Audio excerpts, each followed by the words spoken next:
Buongiorno, buongiorno a tutti. Good afternoon, welcome. Welcome to this first chat that's part of this middle project. How to is called, dedicated to all the opticians and specialists of the eyewear sector. And the main objective of this meeting is to introduce various topics links to various sectors of our world, the very, fundamental of our world. The first one is dedicated to fashion. Fashion and the relation, very strong relation between the eyewear and the fashion world, but with a different approach. We decided to start, let's say, a sort of journey through the world of celebrities and VIPs. In order to do so, the chat of today is with Mick Cerioni. Thank you for being here. Hello everybody. Thank you. You probably know him. He's a stylist, and he's an art director. And we will talk about his experience in this fashion world. He has a very interesting job, but at the same time, a job with different nuances, very useful nuances for your sector and your world. And here we have a few photos and images, a sort of mood board, in order for you to understand how glasses are really a part of sort of mythology or iconic pieces for the movie sector, the TV, but also the music world, and everything that is around these very important person, these VIPs and celebrities. So first of all, I'm going to ask Nick to introduce himself,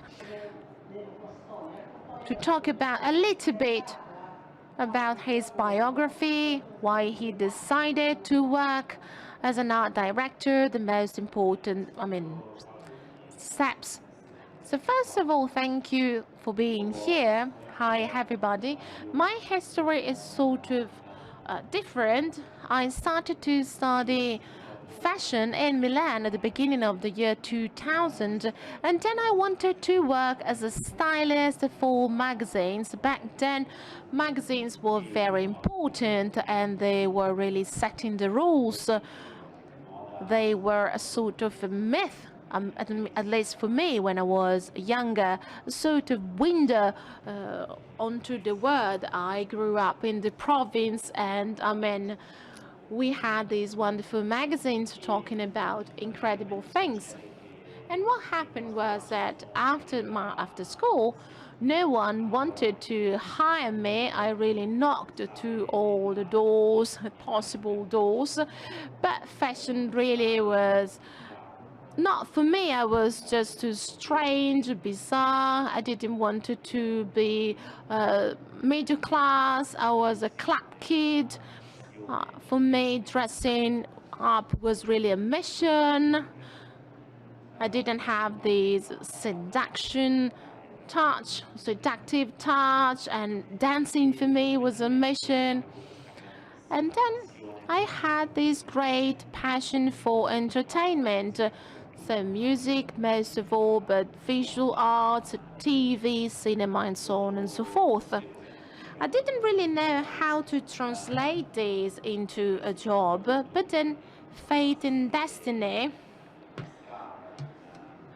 wanted me to meet a very important woman, Susanna Usoni, a great stylist that is working with Mahmoud and other important celebrities.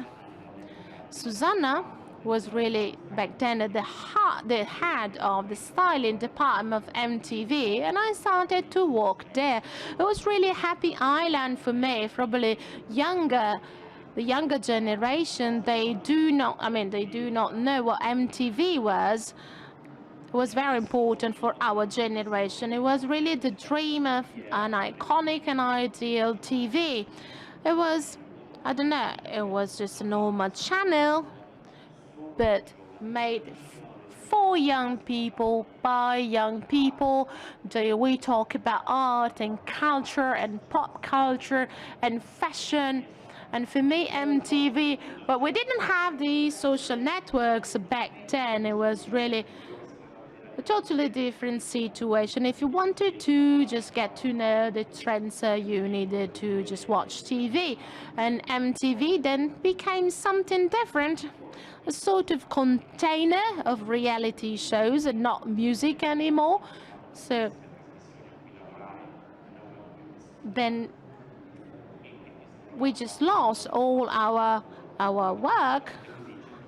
And so 140 workers that really were fired in a day. But normally, if you have an empty space, you need to find something to fill this space. So I was dreaming back then to just working in the music sector and just working in the fashion area of the music sector. We had Sergio Papaletra and other art directors for the graphic part. But I dreamt to open something different, a place where we could think about a project, a whole project, starting from the look, photos and video, artistic direction of the graphic project, in order to just give to an artist really a whole project apart from the disc.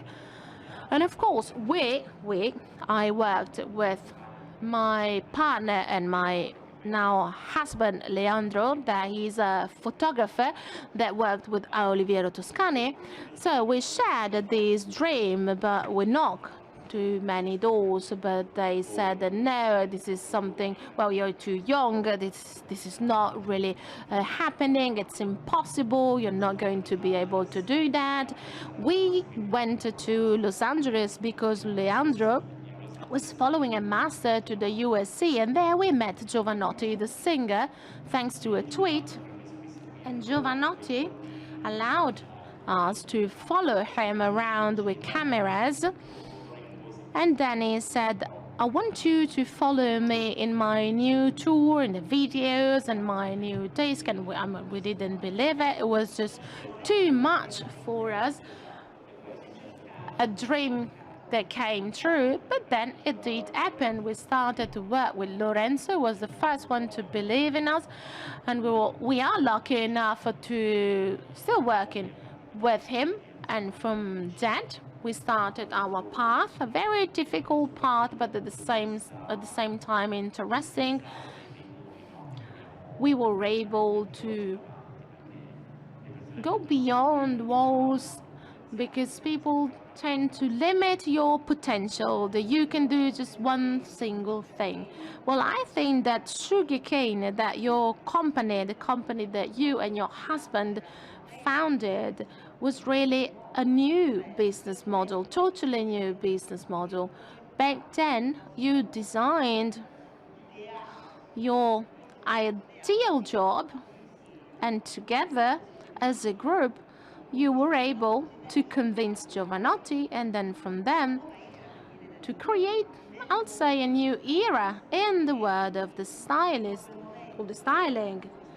There was just a very important job linked to fashion, or linked to the system, let's say the fashion system, if you will, and then you have other type of experts. But a group that was able to follow the artist and let him grow was something totally new. So working with an artist, with Giovanotti, I think it's a great success, because it means to follow sort of evolution, to see a talent grow.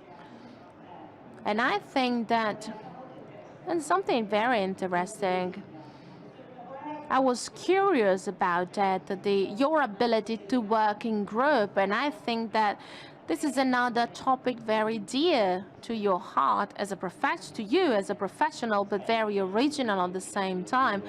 Well, Leandro worked in the photo and video sector, and I worked in the, let's say, image sector. So we did have, let's say, different paths.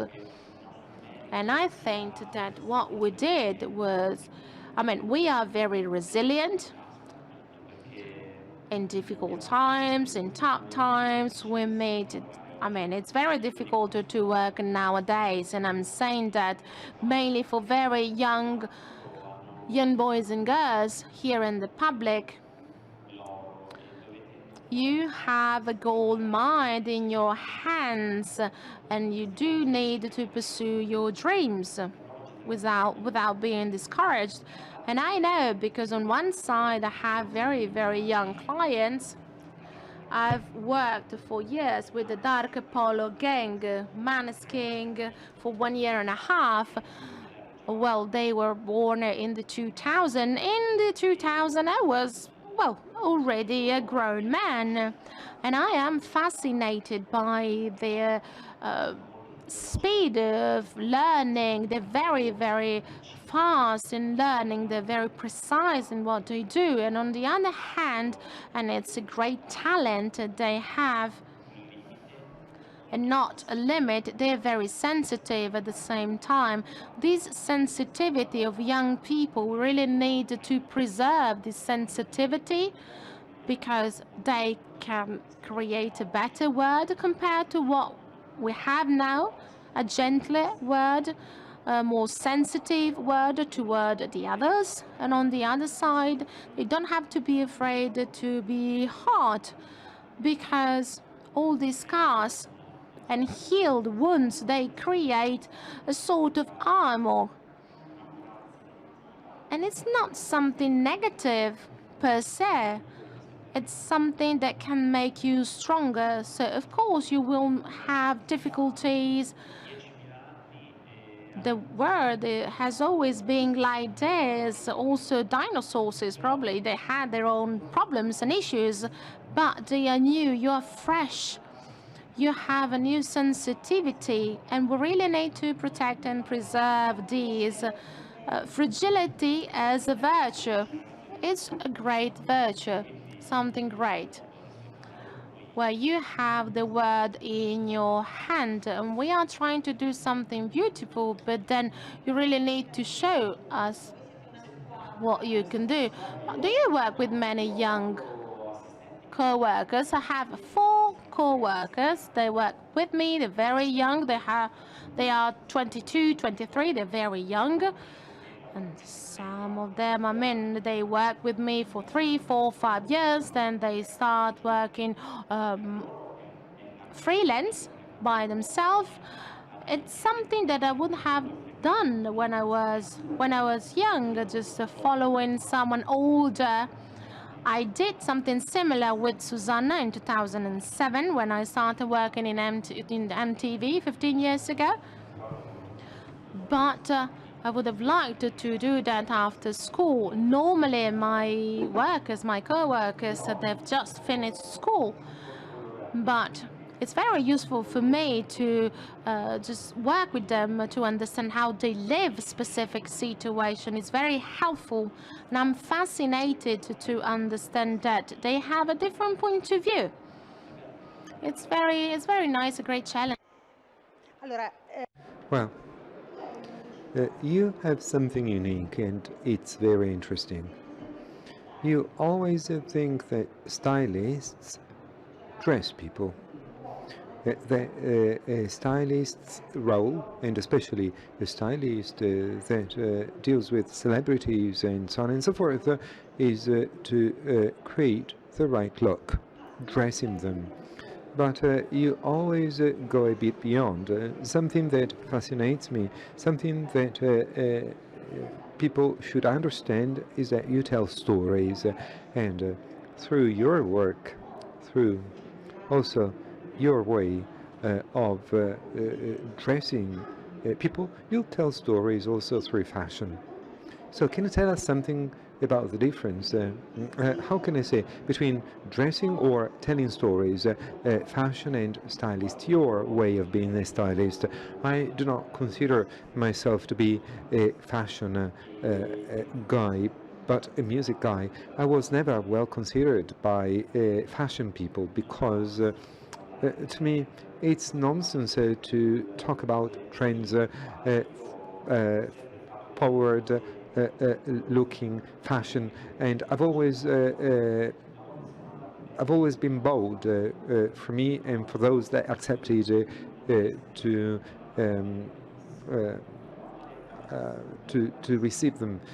Something can go perfectly well, but can go extremely badly. But if you can learn a lesson from it, it's perfectly okay. I always try and tell a story because when I grew up with my musical myths, Madonna, that was always a myth to me. Madonna taught us that at basis of an outfit, you don't just have an outfit, you have a fight for civil rights of women, and you have a fight for LGBT rights, and you have a quotation from books and works of art. It's always beautiful to attach a meaning to things. That's what we've always done. And I believe that people that see a TV program or people that go to a concert at a certain moment they should evade, but this evasion shouldn't be an end in itself. If you live in a prison and at a certain point I open a window, you can jump out and say I'm breathing fresh air. But then if I take you by hand, I take you to a wonderful place, a place that scares you, a place that is revolting. It obliges you to think, and it's not easy to think.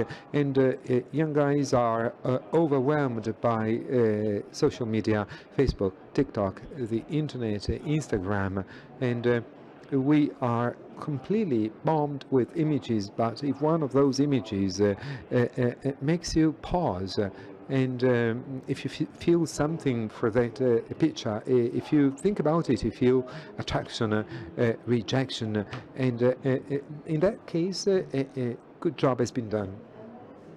And it means devoting attention and going into detail, and it's coming and going between these two elements, and yes, stopping to think, but also understand what you have the basis of it. Nick, and we said it here coming here. Nick, how can I say, we have something in common. We both come from families that worked for fashion, having stores, retail, just like I said,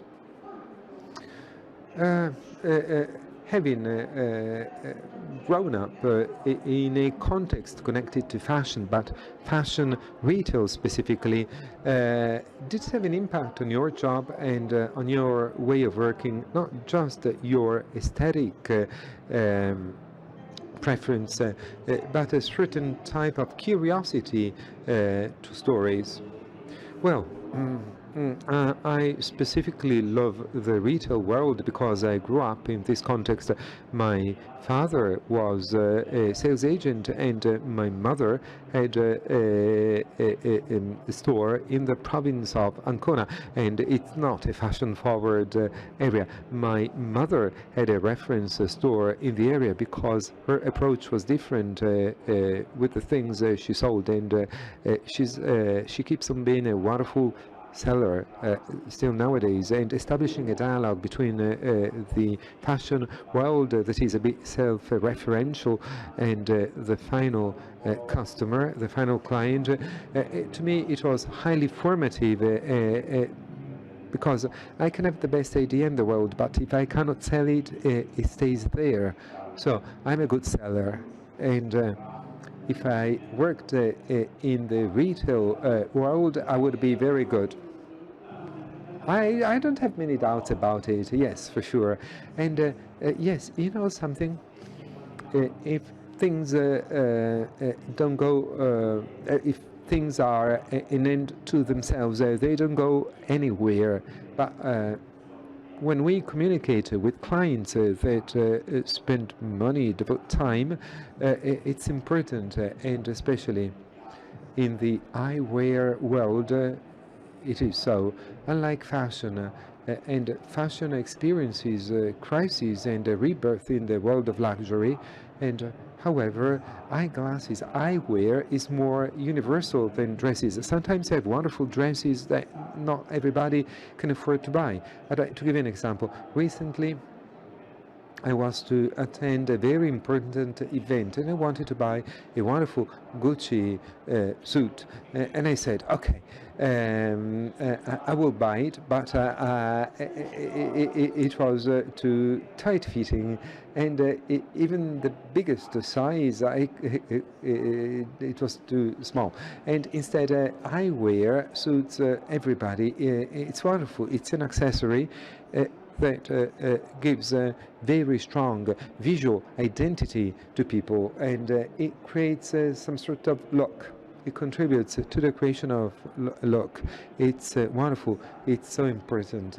And eyewear store owners have a big power when they have clients. They define their personality in a way. If I see somebody from far away, and to give you an example, you see pictures just behind me, those eyeglasses that Mondane is wearing speak about something, and if you see somebody wearing such eyewear, it tells you something even before the person speaks. It's very powerful, just like the white t-shirt. The white t-shirt that actually you can work so much on it in the construction of stories. Eyewear has an incredible potential, apart from their commercial power as an accessory. But eyewear has to do with so much with the face. It's a frame. It's a frame for the face. It's an extremely powerful frame in terms of narration of self. And here we have an almost random collection of people that with eyewear created strong personalities, and each type of eyewear speaks about different moments. How do you use eyewear in your work? Is it important? It's important when especially we create images of performers that should give interviews or that have something to do outdoors, outside. We don't use eyewear so much on the stage because eyewear reflects life and sunglasses. I mean, however, if you're a rock star or a rap singer, well, we use sunglasses a lot. In 2018, I had a tour, and the band was always wearing eyewear, sunglasses. Otherwise, it's difficult to use sunglasses. When you have a shooting, for example, eyewear gives a special touch and mysterious look. It's always beautiful, and actually eyewear has a range of nuances and meanings, and it's different. And making this research, we encountered originality, but you have eyewear that you have endless nuances. So a range of different approaches. So before, we were talking about things that really had success and other things that really didn't have success. What's better? So he has an approach, and he said it many times in interviews, a punk approach, a very specific punk approach. It's not transgression, or he's not provoking per se. It's sort of entertaining and funny provocation or provoking. It's a way, it's a nice way to have a point of view about fashion, a very interesting point of view, sort of light punk. How can I say? Seems strange to talk about funny punk or entertain punk, but I like to hear you talking about this because it's a very important and interesting insight in approaching the sector. Well, when I talk about punk, for me, it's really a force breaking schemes, and what I try to do, always try to do, but it's not something that I always want. I like to do things that are different because I am different from the others, and also people working with me, they are different. I've always been bullied, even though it's not probably the right word, but well, they look at me as a sort of freak, and it's difficult and heavy to be perceived as someone different. I mean, it's really difficult, and so I was willing to say to the word, it's my turn. I don't care if you don't pay attention to me. I want to put something different in the super pop exhibition. You don't want to follow the super crazy latex indie artists. Well, I'm going to show something weird to you in Sanremo. It's going to be just like a punch in your stomach, but because of that, you will be able to recognize something different. And that's precisely what we are doing. I say that participation of Achille Lauro in Sanremo, the singing contest, with that kind of fashion and those performances, with a sort of funny and smiley approach, not too serious, I think that it was a way of just declaring a uniqueness. And you are right. In many contests and for years, these things has been annoying. If you don't know something different, some can be annoying, but at the same time, it's exciting. The key is really this relation between something annoying and something exciting. What I liked when I was young and what I still like are things that are attracting me on one side and rejecting me on the other side. I really want to find the right balance. How can we use glasses with this punk twist? Well, like in these photos that we are seeing here, well, opticians, they can give to their clients this idea of having the occasion of having the possibility to go out of their comfort zone, to do something that can really empower them, feeling strange or feeling funny or entertaining. You can wear or not a pair of glasses, but it's a great opportunity. And you can play with glasses, you can have fun with glasses. It's something that's different compared to fashion. Glasses are very democratic. Everybody can wear a pair of glasses. They can be sophisticated and elegant at the same time. It's not the same for fashion. It's an extraordinary object that gives a lot of opportunities. Well, let's say that style, as you said before, I don't like to work with trends, you said. I'm not obsessed with trends. I'm not obsessed with these evolution, but let's say fashion and taste and style, they are evolving constantly.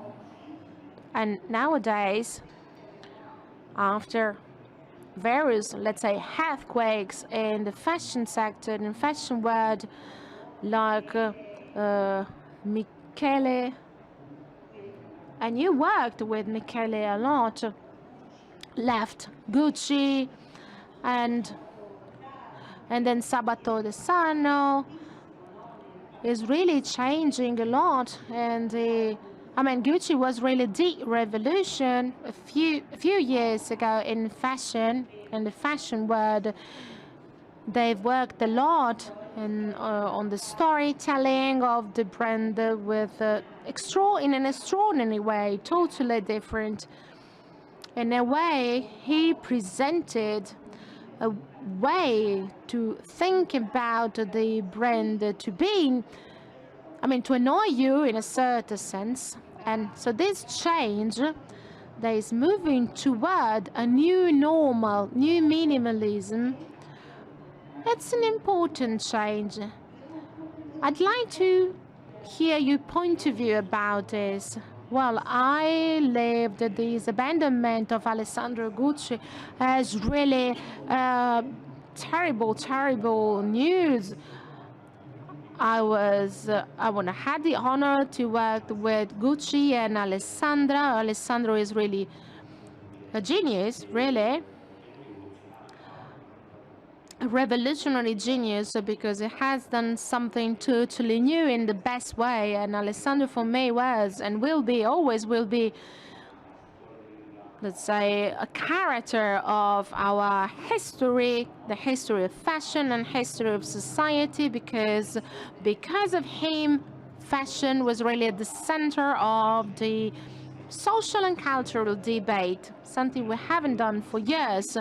Every catwalk, Gucci catwalk, opened a debate. Also in many areas that are not linked to the fashion world. There was a social debate on gender fluidity. Alessandro has done something incredible. When he left, for me, it was just something I didn't expect. A few days before, we were working with Gucci, with the team, just planning the future, the near future. It was really a revolution. It was really a shock. But then also it was a surprise to hear that Sabato was going to start working with Gucci, because Sabato was really part of the team Curie Piccioli in Valentino, and then with Pierpaolo when Maria Grazia started to work for Dior. I met him in 2013 when we organized a first tour with Lorenzo in the various stadiums.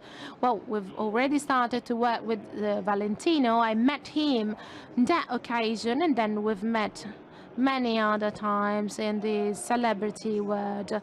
I think that Sabato really has the potential to do something extraordinary in Gucci, because fashion is really changing radically every, I don't know, 6 months or X years, and it's really the best part and the worst part of fashion. I really don't know where we are going, but it would be great to see how the maximalism that is exciting right now can transform itself into something cleaner and leaner.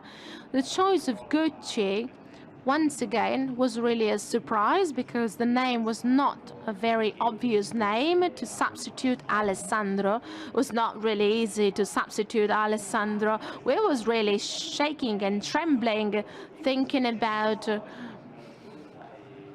the new art director. Well, it was really a brave choice, and younger people, Sabato is very young. He's 40 or something less, maybe not even 40. He's not even 40.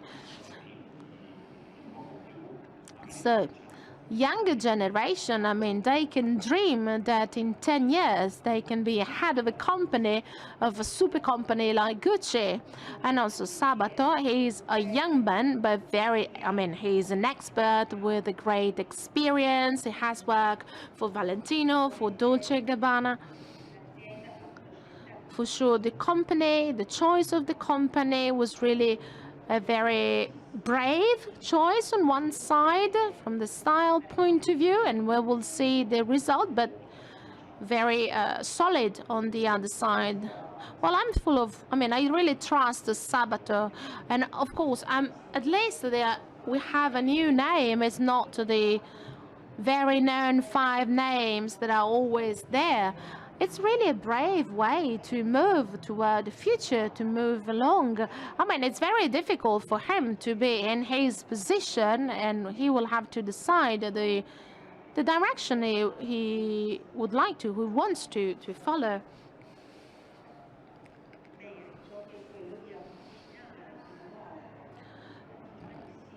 But Gucci, I mean, was really able to just create a link with the younger generation.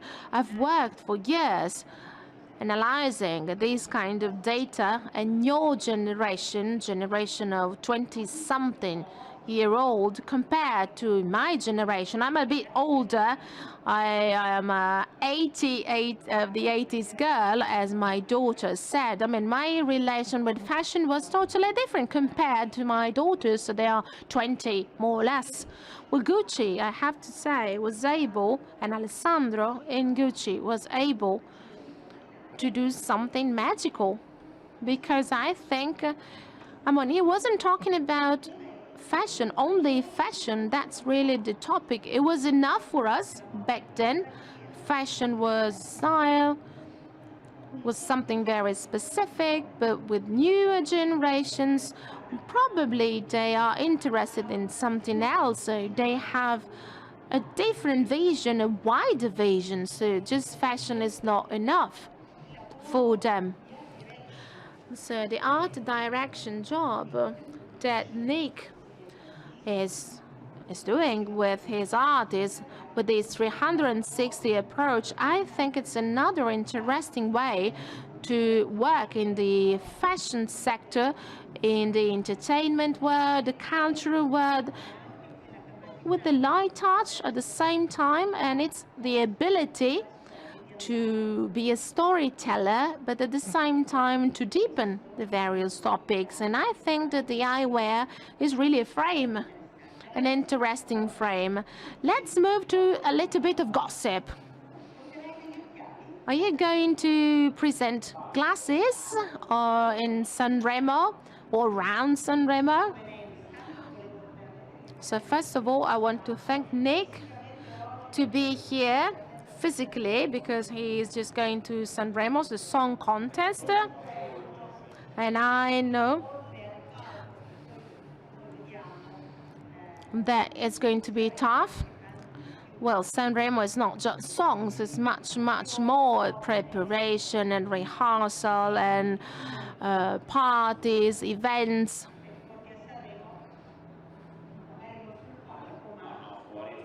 Well, of course we're going to use glasses, well, not on the stage, but around the stage. Well, on one side, they can be handy if they are not wearing makeup, if they party too much, they can mask a little bit. They're very functional. Glasses can be very functional. On the other side, they gave an interesting allure to an artist that maybe is arriving with very big black sunglasses. They are always very attractive with these big sunglasses. I just want to give the floor to the public in case you have questions or curiosity, because Nick is here and he is more than willing to just talk about his work, or talking about something useful. Well, I mean, there is a lady over there, or you can critique some. No, there is a girl.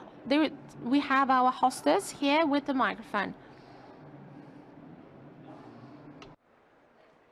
Le porto il mio. 1, 2, 3, 1, 2, 3. Adesso Ahí sì. sí, ahí. Hola. Hola. Estabas hablando. Oh, you talk about glasses as a definition of a style, and normally you link this with sunglasses. Can you talk a little bit about your challenge as a stylist to define the personality of someone with the sunglasses, and how you can translate these to normal people?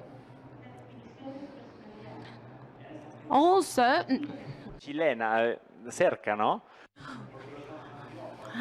Well, you are using the word anteojos, in order to talk about glasses. Well, I'm going to talk in Italian, and then I can translate it into Spanish. So she was asking how we can translate this definition of glasses to define personality, also for those buying glasses and wearing glasses because they need them. Well, I do think that, I don't know if you belong to the glasses retail, but I think that you have a great power in your hands. You can say to a client that they're not buying something just to protect their eyes from the sun. They are buying something to show their personality, also the personality they would like to have, then something even stronger. Because normally I tell my artists that you should wear as you would like to be, not as you are. You should wear what you would like to communicate, the emotion that you would like to convey to your public. It's more than it's much more than an aspiration, it's inspiration. I think it's slightly different because aspiration is just per se, while inspiration, I think it's a great responsibility of the artists, those building their personalities and stories, and those they are helping these artists to find their personality. This movement, this passage from aspiration to inspiration was really an important one. Well, it's something very cool to sell something to someone and saying these can represent you or can talk about you even before you talk.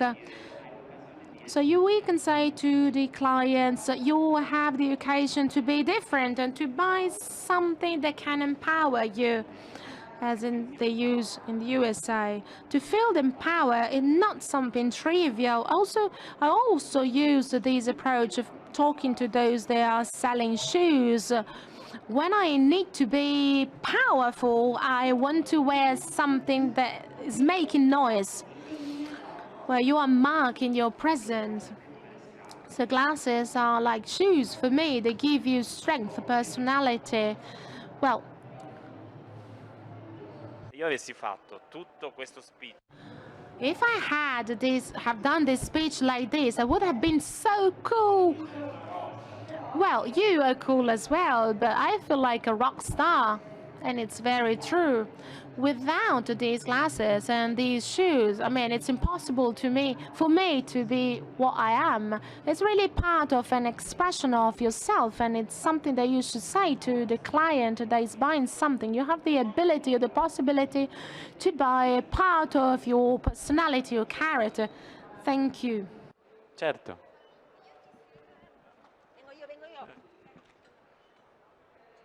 Ciao Nick, io ti seguo da... Hello, Nick. I've been following you for a long time on social media, and thank you very much, by the way, because you answered my question, saying that we would meet here. I'm very happy to listen to you because in this specific moment in time, you are also part of the fashion industry, and you also contributed to the look of many celebrities. First of all, I'd like to say something. I'm an eyewear image consultant, and I wrote a book on this too. And I'm fully convinced that glasses are not only used to hide, but also to highlight the personality. It's a sort of signature. And talking about Sanremo, I'm very happy about one thing, because as you may know, there is a legend about Sanremo, according to which the bad thing are glasses. So you could not wear glasses because you would have been penalized. But D'Argent D'Amico last year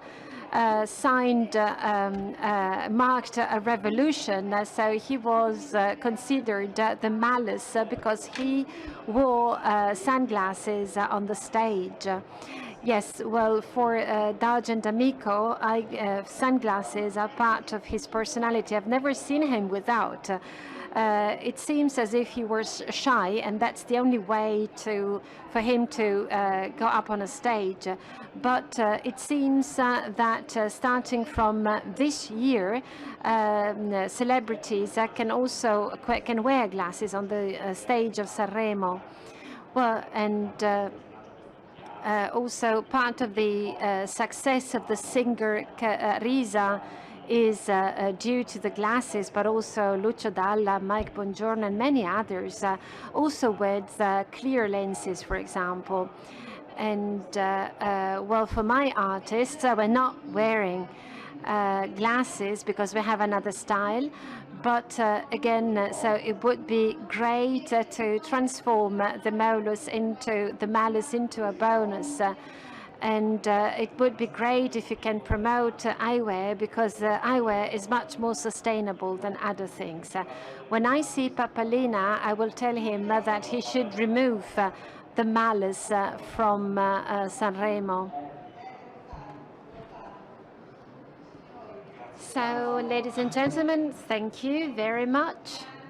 So time is over, unfortunately. Thank you, Nick. I thank you, and let's meet tomorrow at 1 p.m. for another how-to. Thank you.